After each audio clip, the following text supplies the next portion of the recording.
Bhakti needs heart. That's what God wants. Mere head alone is egoistic. It's a hard nut to crack.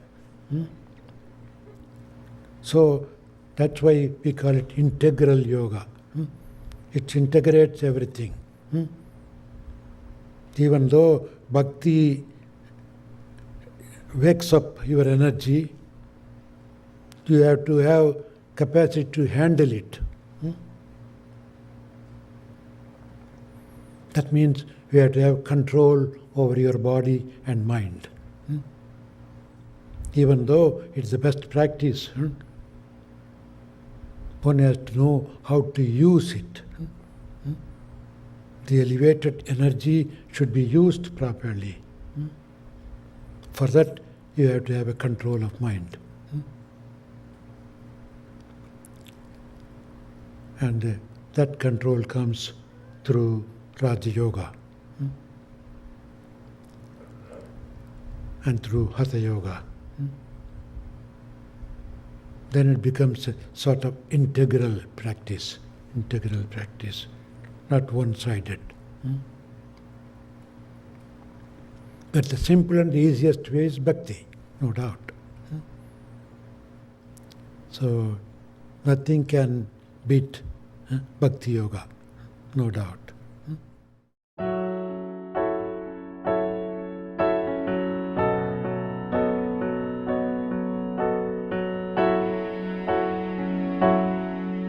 So let us go to chapter 12, which is one of the most popular chapters in the Bhagavad Gita, and it is titled The Yoga of Devotion. Now in India, people chant this again and again and again.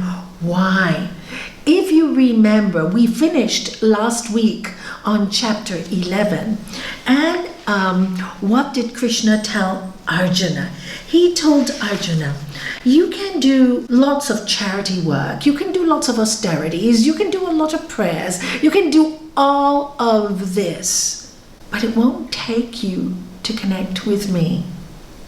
And then when I remember, I read this many years ago, I go, then what do we do? This all brings merit. It's great. It brings merit. We do something good for the world, but it doesn't get you there. What gets you there? Arjuna asks Lord Krishna, and Lord Krishna answers him last week, just in case you forgot. Only by constant and steady devotion can I be seen in my true cosmic form and known, Arjuna, and realized. So this is why the yoga of devotion from the Bhagavad Gita is chanted again and again and again, because it is only through that force of love. And for me, I often say, people talk to me about God. What is God to me? The Lord of love, or the Lord of peace. Now, when we talk about love, love is used very loosely in these days in relationships, etc. We are not talking about that kind of love. We talk about unconditional love. But unconditional love means unconditions, no conditions. And that is very difficult to do. And here, in the next chapter, here Arjuna asks Lord Krishna these questions about devotion. And that's why it's chanted a lot, so that we realize and remember how devotion happens. What is it that we have to practice to feel this devotion? Chapter 12, Sloka 1. Which devotees are better established in yoga? Those of steady devotion who worship you manifest in one form or another, or those who worship you as the formless and unmanifest one. 2. Those devotees who continuously think of me with zeal, with sincerity, and thus steadily worship me, manifest in one form or another, are perfectly established in yoga. I'm going to read 4 and then explain it all right? 3. And what of those who worship me in the unmanifest condition, beyond name and form, infinite, indescribable, beyond the grasp of the mind, yet everywhere present, unchanging, immovable, and eternal. Through such worship, they quiet their senses, become even-minded, and naturally think of the welfare of all creatures. Certainly such devotees also come directly to me. But those who seek me as the unmanifest choose a more difficult way, because it is very hard for one in the body to reach that goal. So here he's really asking, when we talk about yoga, the word yoga, remember again and again, when we talk about yoga, what does the word mean? United with the divine self, united with the higher self. Remember that statement in the Upanishads, like two golden birds perched on the self-same tree, the ego and the self, two same birds and the self-same tree. We're the tree, the ego and the self. The ego eats the sweet and sour fruits from the tree, while the self watches on. We're the witness. So this is the self we're talking about that we need to be united to. Constantly remind yourself of that, because otherwise it's very difficult to do, because it's within you. We're constantly looking outside of us for that Lord of love or for that Lord of peace. But really, he's telling, Arjuna's asking, how do we do this? And he's explaining that it's inside of you.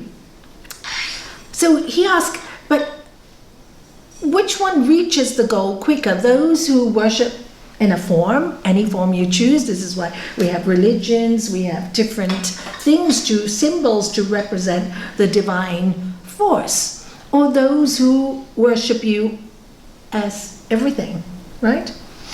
He says, it's not a problem, because you can choose any form you like to worship me, anything you want to worship me. But remember, it has to be done with zeal and sincerity. This is the secret, zeal and sincerity, and steadily. Manifest in one form or another. Choose what you like. There are many stories about Indian saints that worship a stone as God, or a piece of wood as God. But what do? They really worship with sincerity. Change it to modern language, all right? Let's talk about something like Einstein. Yeah, Einstein was a scientist, right? And he really he was studying the atom. So when he's studying the atom, what is he doing? Meditating. With what? With zeal. With what? With sincerity. What does he want to find out? What is he looking for? The truth. He's hoping to find the truth, what we're made of, how we come from, where power originates from. So he focus, and he manages to see the atom, and obviously he learns about atomic power. But while he was doing that, he came to the great realization that there was one God and one consciousness. When he discovered what he discovered, he found God. He found God. And if you read any of his quotes, go on Google, just Google him, Einstein's quotes, you will see he talks. He said the only job that we as individuals have in this world is to recognize that we're one world order and to treat each other as brothers and sisters. So really look at his quotes, because he really found God through focusing on the atom. The sad thing was that people, through ego, used it in the worst way possible. Atomic energy was supposed to be discovered for the good of mankind. So you see, nothing is bad in this world. It's how we use it. So this is what he's saying. You choose the form and you do it with zeal and sincerity and see the divine energy in it. But then he says, unmanifest form, those who choose the unmanifest form. Look at this. they quiet their senses, become even-minded, and naturally think of the welfare of all creatures. Certainly, such devotees also come directly to me. When you can understand the divine as unmanifested, it means you understand that there's no beginning and there's no end. And yet everything comes from the unmanifested. Everything comes from that consciousness, as science would call it. Then the realization you get with that, oh my God, everything is divine. And once you realize that, we come from the same unmanifested source, so everything must be divine. You have no choice then. You don't have to think of love or not love. You, in your heart, you can't help but love. You still play with life, because you have to play with life. You have to behave as a human being, otherwise you'll be a bit kooky out there, you know. But in your heart, you know everything is divine. You know that everything in this world is just a drama. You see it very clearly. So because you see it as a movie and a drama very clearly, you can't stay in a negative feeling for very long. You just can't. You can't. You stay for a little while and then you just go, oh, this is the drama of life. This is the drama of life. This is the divine using this form to test me, to trigger me, to pull, to see how strong I am in my spiritual muscles. They're not bad. It's just that they have to take the bad form to teach me. And that's what you start to see more and more and more and more. But when you are approaching them and dealing with them, you have to understand that they do not come from the same understanding as you. So this is where spiritual people get very confused. So somebody's negative or very bad, and because we're spiritual and we forgive from here, we condone a bad behavior. Sri Patanjali tells us, it's Sutra 34 in Book 2 of the Yoga Sutras of Sri Patanjali, that to condone a negative behavior is just as bad as doing it. So how do you do it? And I keep telling this to people again and again. Understand that the person you're dealing with who is negative has a sick mind. They are divine, but they haven't learnt it yet. So if you give a sick person divine medicine, they'll just throw it up and it'll come to your face. Got it?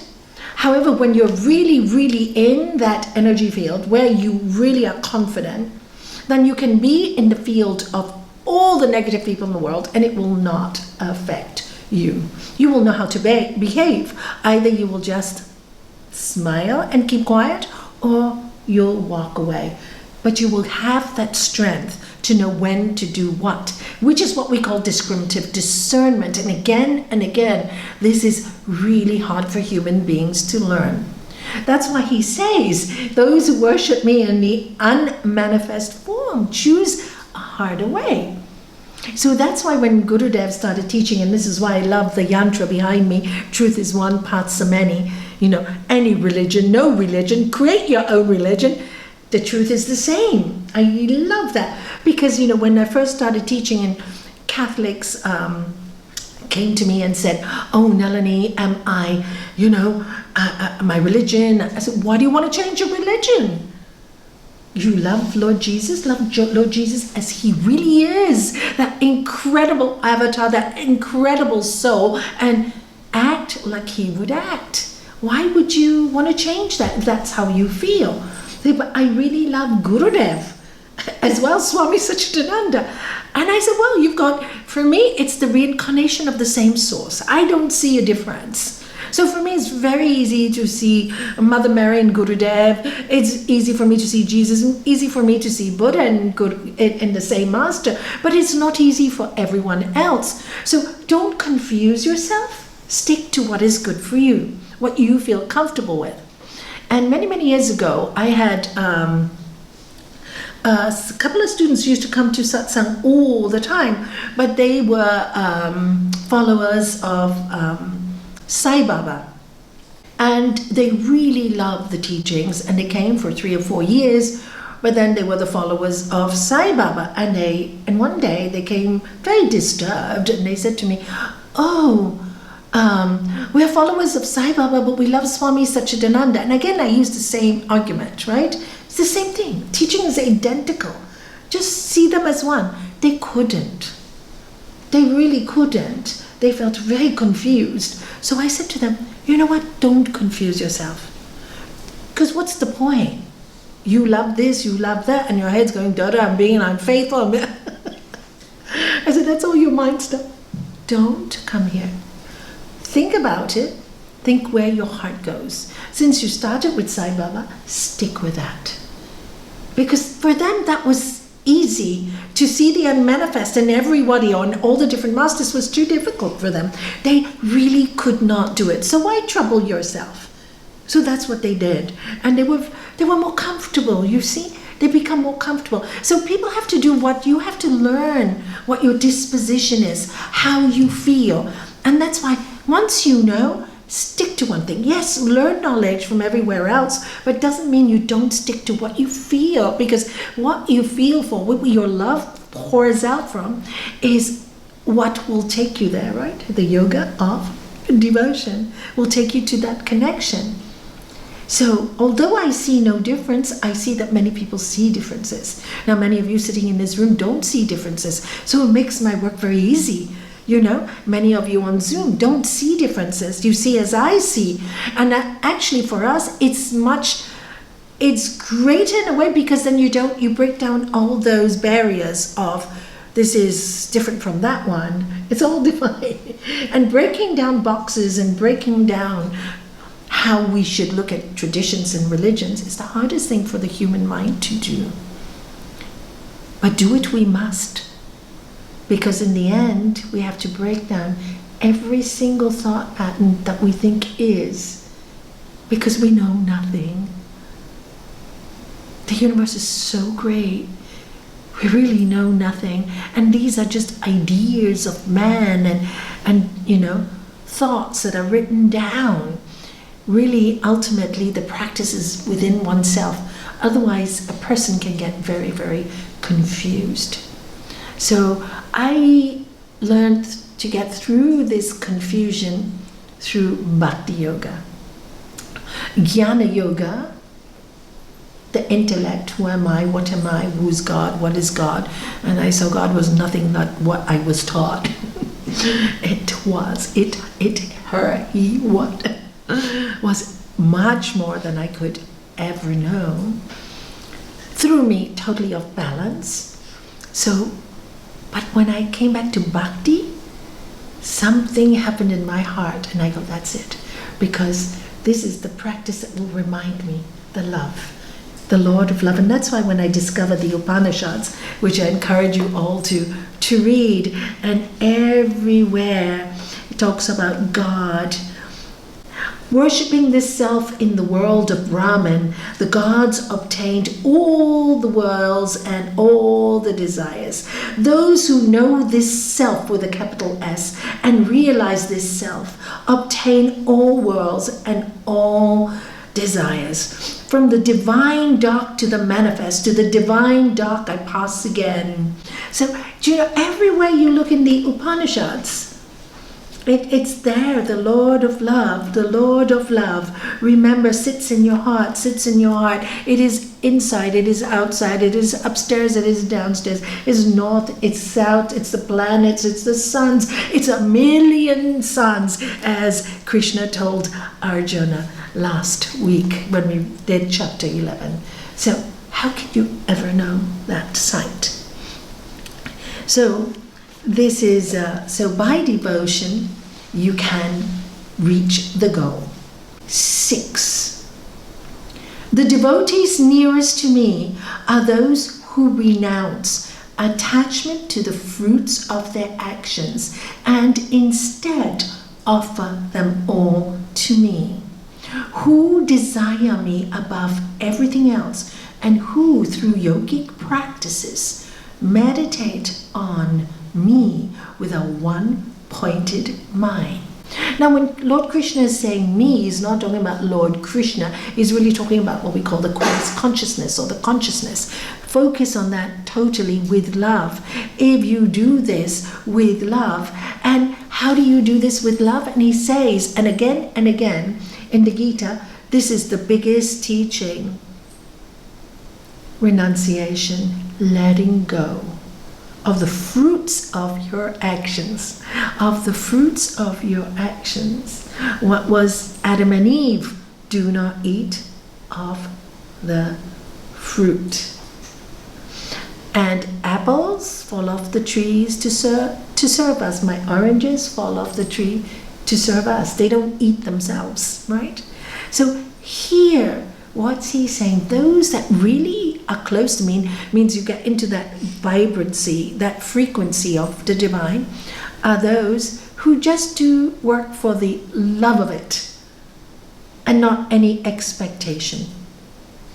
No expectation. You do it because you love it. You do it because you work for the divine. The divine. And where's the divine? Everywhere. Then many people say to me, but Nalini, how do we make a living if we just do it that way? And Gurudev said, yes, we live in this world and we all have to make a living to look after ourselves, right? So you are making a living to get a certain amount of money so you can live. And you need to feed yourself, you need to clothe yourself before you can serve anybody else, correct? You need to look after your mind, body, spirit before you can serve anything else. So it is not wrong to work and ask for a wage. And if you do your job really, really well, it is not wrong to ask for a better wage if you need to feed your family and you need to feed your children, because this is your dharma. You have to look after yourself. You don't want to be a beggar. That's also not yogic. Okay? So it's fine, but don't focus on the money when you're doing on the job. Focus on the job at hand. Because when you do the job with so much love, money flows in. I love the New Testament because it says, this is really what the New Testament says as well. Seek ye first God and all its righteousness, and everything else will be added on to you. But we spend so much time, most people who got work spend so much time worrying about how much should I get paid, how much should I get paid, this person didn't pay me, I deserve, that there's the love for the job is gone, and there's only stress, nervous. So of course, as you think, so it becomes. So if you're stressed about the money, what's going to happen? Stress is going to happen to you where money is concerned. When you relax and you trust, and you will always be tested. You will always be tested to test your spiritual muscles. You pass the test, you will always be looked after. You will just always be looked after. And that's the non-attachment to the control we have. Will I really? Can't be. Who will look after me? Do you know? It's that control that... So it's very confusing to people, right? I, small I, huge I. So if you just do as the Bible says, seek ye first the kingdom of God in all its righteousness. So in your job, do that righteousness. And what may happen when you do that righteousness, people may curse you, people may hurt you, people may take advantage of you. It may happen, but don't worry about it. They will also love you. They will also adore you. You will have both sides. You know, when I first started in teaching yoga in Gibraltar many years ago, 30-something years ago now, and of course yoga in those days was considered like witchcraft. So it was really good for me that I had so much hate mail and so much negativity directed to me. So good for me, because that really taught me that this is, this is the divine building up my spiritual muscles. Because how am I going to get strong? Know how strong I am to forgive if somebody goes, oh, she's a witch, she's this, and I say boo, cry, and why do people do that to me? I'm doing something good and I'm getting something bad. It makes me pathetic and a victim. The divine is not victimhood. So when I saw that everything happened to me because they were God in the form of the demon for me in those days, trying to teach me how to overcome positive and negative, I really learned a great lesson about devotion from there. So the people who treated me the worst when I started really have been my best teachers. But of course, I'm not going to tell them that, am I? Because they still behave, some of them, quite badly to people. It's not right. But you see, my goal was to find this truth. So it's really how much you want this path. It's up to you. I just wanted to know God. I really wanted to know God. I want to know the truth. So what is it you want? I want a peace. So when Gurudev said, make peace your God, make peace your God, then that also makes it easy, love and peace. Love sometimes a bit hard, right? But peace is much easier. Much easier. So I went for the peace. Okay, so make it easy for yourself. Otherwise, it can be, like he said, it can be so difficult. But when you do renounce, so you try to do the highest good. Good comes, your problem, God. Bad comes, your problem. And he says, I love the way Gurudev said, it's okay sometimes when people praise you, it's okay to keep some of it. It's good. It's a nice feeling. You can be proud of that. And that's what he used to tell me. You can be proud of that a little bit because God is working through you. So you need to be happy too, you know. And I loved it. Our master was very, very, very loving and sometimes very, very strict too. Many times he slammed the phone down at me when I was talking nonsense. And it was the best thing because I'd cry for like 4 hours when he did it, because the power of a master telling you off is, oh, and he really didn't say much. He just would say, stop the nonsense now. Boom. It was nothing. And I would cry because I knew that there was something intrinsically wrong with my thinking. It was nothing to do with him. It was my thinking. And I knew that those tears is what we call accepting pain for purification. Sri Patanjali tapas. It purifies you and you see your ego so clearly that you feel sick. That's why yogis, don't worry about ego sickness. We all get it and it hits the stomach. And it's right here and you go like this because you know it's your ego. So, and it's a process we all have to go through. And once you go through it, you become free of it for life. It's really quite cool. Go through it. It takes quite a few years, sorry to say. So 7. Such devotees, Arjuna, whose minds are thus fixed on me, very soon experience me as their deliverer from samsara, the illusory drama of life and death. So now that you have understood and you've lost the attachment to the fruits of your actions, you will soon realize that you are looked after. Now I will take you, deliver you from evil like the Our Father, right? Do you see how incredible that prayer is? Can you say it with me? Our Father, who art in heaven, hallowed be thy name. Thy kingdom come, thy will be done, on earth as it is in heaven. Give us this day our daily bread, and forgive us our trespasses, as we forgive those who trespass against us. And lead us not into temptation, but deliver us from evil. Amen. You know that you will be delivered. You won't even ask. You know, I'll be saved. Whatever the outcome, it's going to be the best for me. And that gives you the feeling of freedom, moksha. Whatever the outcome, I'm going to be okay. And knowing that it will pass. It's all its name, it's all its form, it's all its deed, it's all for good. It will pass, it will pass, it will pass. Because everything passes, you'll just know. So, and you see everything does pass because you will see the drama of life and what? Death. We come and we go in between this wonderful drama. So how are we going to play this drama? Fill it with love, fill it with, okay, this is my role. I'm going to play my role to the best of my ability. That's it. I'm going to play my role to the best of my ability. And you just do it you enjoy it to the best of your ability, and then that's done. Another job done, another drama. So it's just drama, it's a play. Drama is nice. Otherwise, life can be very boring.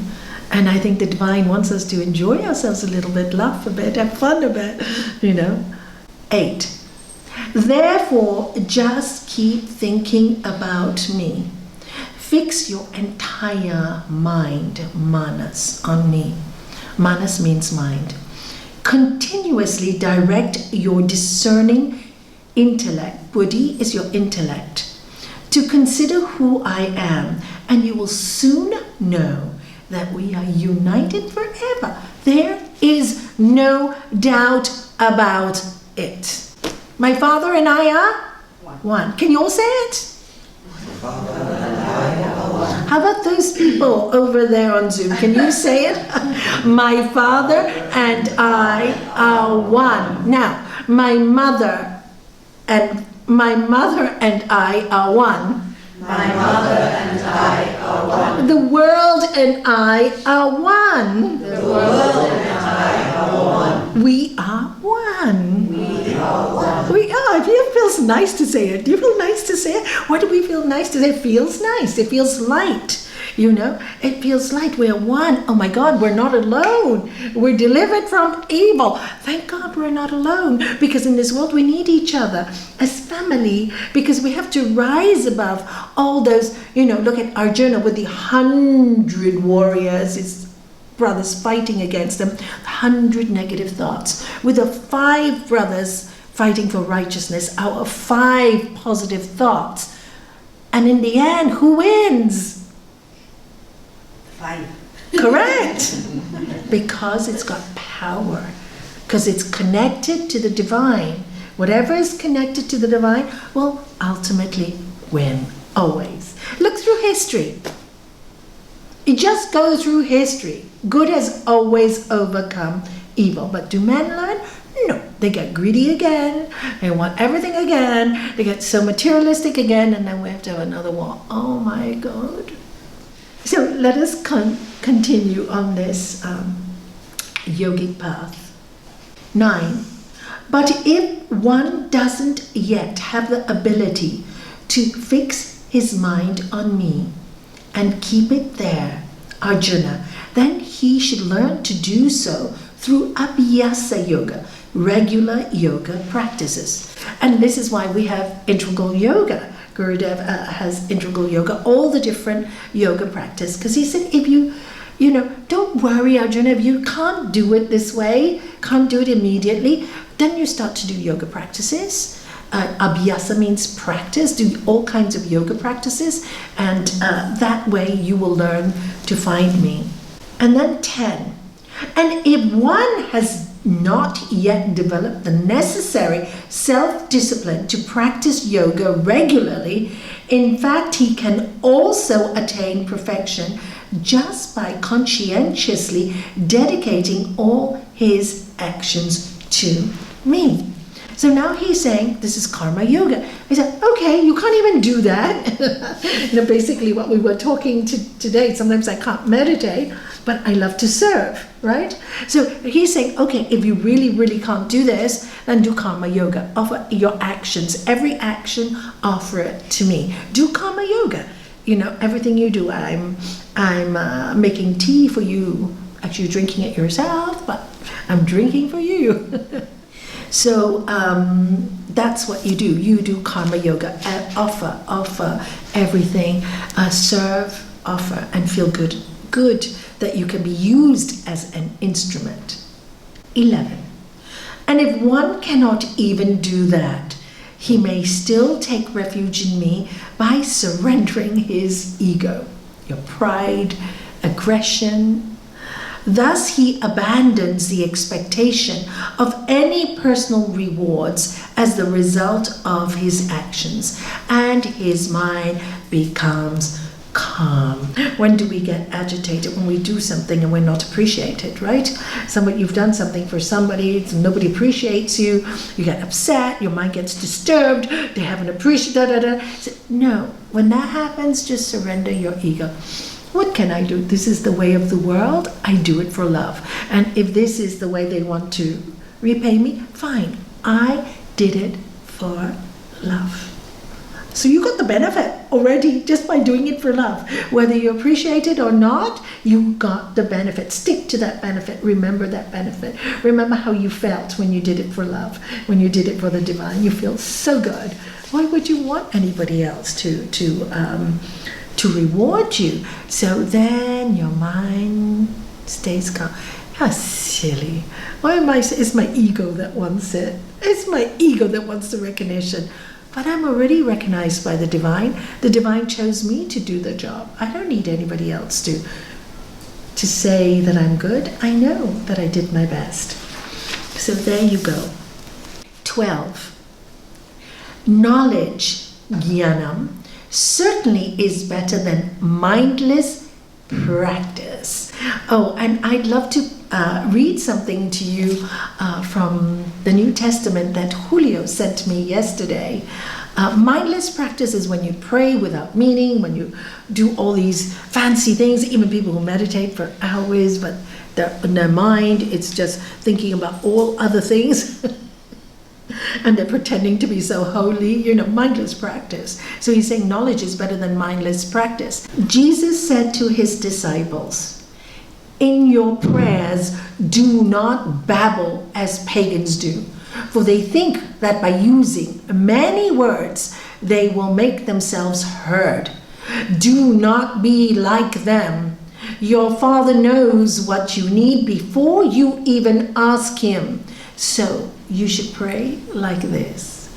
Our Father in heaven, may your name be held holy. Your kingdom come. Your will be done on earth as it is in heaven. And that's why they say another great mantra is, thy will be done. And they have that in Mass, don't they? Thy will be done. Thy will be done. So what's the point? You see, this is the same thing. No point babbling all these fancy words and then living terribly. How many people we know go preaching to everybody about yoga, about this religion, and they behave in the most unacceptable manner. Not acceptable. No, knowledge is better than this. So don't bother to tell 10 Hail Marys. Oh, I did 5 mala beads today. I don't care. It's what's your intention. Okay, that's what's important. Meditation, dhyana, is above that knowledge. Why? Because knowledge helps you to move forward. But meditation gives you the experience of silence. It gives you that experience that you can't get from anything else. So meditation is superior. Now listen to this. Even superior to meditation, again he says the same thing, is renouncing attachments to the fruits of your life, because peace immediately follows renunciation. Knowing the purpose behind the action is knowledge. Perfection in action is the meditation. Whatever you do, have your mind totally on that. Such meditation is even better than knowing the purpose. And better than meditation is renouncing the fruits of your meditation, your action and your knowledge. Renunciation is the highest place, because peace immediately follows such renunciation. And this is the real meaning of non-attachment. It just means good luck, bad luck, who knows? And by saying that, you just, life has good days, it has bad days. Some actions are good, some actions even that we do are bad. Don't hold on to the guilt. Don't hold on to the praise. Don't hold on to either. Renounce it. Don't hold on to it. Because even with guilt, people hold on and they keep it in their heart. I'm guilty, I'm guilty, I'm guilty. Who are you punishing but the divine in you? just don't do it again. I keep saying, just, you felt pain by doing this action, just don't repeat it. Just renounce it. Yeah, I did it. I'm sorry, it's done. Let it go. We're learning. We're all children. We're learning. It's okay to make a mistake.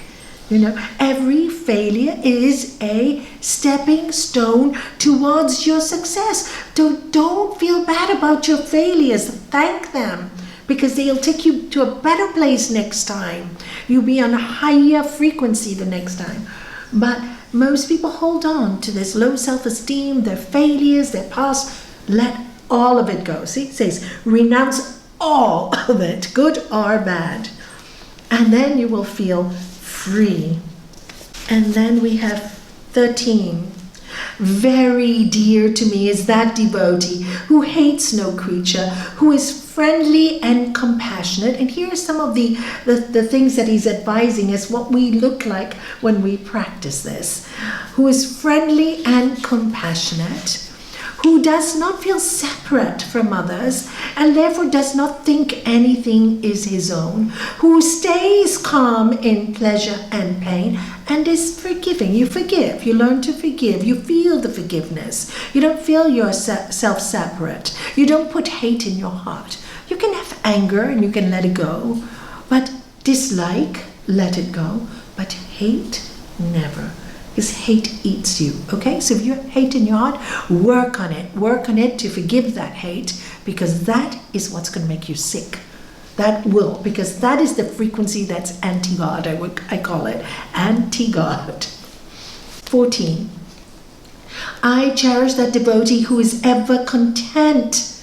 By the practice of contentment, what happens? All of you. Supreme joy is gained. Sri Patanjali, right? So contentment is a great practice. Stop complaining and be content. Okay? That's what he's saying. Who is ever content, who through meditation is steady of mind. Because when you practice a lot of meditation, your mind becomes steady, right? It's kind of like you do the Gayatri mantra and he goes, you keep doing Om Bhurбhuva Swaha Tat Savitu Varenyam Bhargo Devasya Dhimahi Dhiyo Yo Na Prachodayat. After 40 minutes of doing it, what happens? Silence. And all you hear is what? The mantra. Correct. You don't even have to chant it anymore, right? You just hear it. And this is what happens with the initiation mantra. When you do it for a long time without a break, you just hear the mantra. So what does that do? Protects you from evil. It protects you. It saves you from making the wrong gesture. It gives you discriminative discernment. So this is really to practice constantly. Keep the mind steady, steady, steady.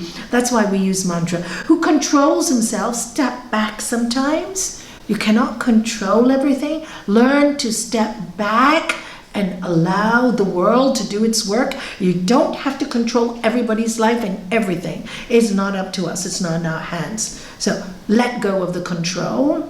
Whose convictions are consistent and strong. Stick to your convictions. Don't be wishy-washy. One day you say, oh, yes, very good. Next day, very good to you and very good to you. No, be strong. Stick to your convictions. A gullible mind is a foolish mind. A fickle mind is a foolish mind. So stick to what you believe in. Who offers his heart and mind to me. I fill my heart with love. I fill my mind with love. 15. I cherish that devotee who does not disturb the world and is not disturbed by the world. Okay, nowadays we've got conspiracy theories, we've got the other theories, and everybody's disturbing everybody else. And in the middle of it all is fake news. So what do? Maintain, what does he say? Steadiness of mind. Do not get confused. Do not disturb the world with it. Yes, we know a lot of these things are true. We do know. But why do you want to disturb the world that's already disturbed? Don't disturb and don't allow the world to disturb you. You are not here forever. You will die. So don't allow the world to disturb you and do not disturb the world. This is one thing yogis have to learn. Just because something is right, it doesn't mean you have to follow it and disturb everybody else when they're not ready to hear it. You have to know your audience. So remember who you talk to is really, be very careful with it. So your theories, their theories, know when to speak and when to keep quiet. Because we're not here to disturb the world or be disturbed by it. And talking about all these things all the time becomes very disturbing. All right? Who is neither excited by joy, I've got this, and then your head goes crazy, nor is the victim of his own, nor is the victim, listen to this, do not become the victim of your own envy, fear, or worry. You cannot get close to the divine when you have all those three things. Watch yourself. 16. I love that devotee who's utterly detached from personal desires and whose mind therefore is pure and efficient. So if you're personal, I want this, I want this, I want. It's very hard for your actions to be pure. It's very hard for you to concentrate because you can't concentrate if you're always wanting things. I mean, this is a lesson I learned. I couldn't understand in my early days of practicing why I was still so disturbed. And then I saw my mind and I saw that every time I wanted my husband to behave in a certain way or somebody to become, I wanted because I wanted, doesn't matter what they want, I want them to do this for me, I got unhappy. Interesting. So I learned, I'm not going to want. I'm not going to want that. I'm just going to want my peace, full stop. And it worked. It worked. Wow, so powerful. So that's what it means here. Then your mind becomes efficient because you're not thinking all the time, I want. You can just get to the job and focus, focus, focus. Who is fair to all and never feels anxiety. Be fair, because you get anxious when you're worried. And who selflessly renounces attachment to the fruits of his endeavors. And there he says it again and again and again, even as he begins. Because that's how hard it is to do. So here, Lord Krishna is trying to remind Arjuna, again and again, remember, this is the secret. Renounce fruits of your attachments. This is the secret. This is the secret for you to feel free. Remember, don't forget this truth. I cherish those whose devotion has lifted them from dualities. Good luck, bad luck, who knows? Good and bad exist in this world. We cannot change that. It's a university. Who neither rejoice over good fortune nor run away from pain, and who have transcended even desire and grief. We know that grief comes to us. We know that desires come to us. We know that good fortune comes and good fortune goes. So when you just accept that, again, you're connected because you know that you will be delivered and everything will be okay. Thy will be done. That's a really nice mantra for today and this week. Thy will be done. Thy will be done. 18. Very dear to me is that devotee who worships the same self in friend and foe alike. So you see everybody as your family. Whose mind stays balanced in midst of honor or dishonor. Heat or cold, pleasure or pain, and who is not attached to anything. And this is the practice, the yogic practice. Neti. Nothing is mine. Everything is on loan. Can you say? Nothing is mine. Everything is on loan. Wow, how blessed I am to have so many gifts. Can you all say it?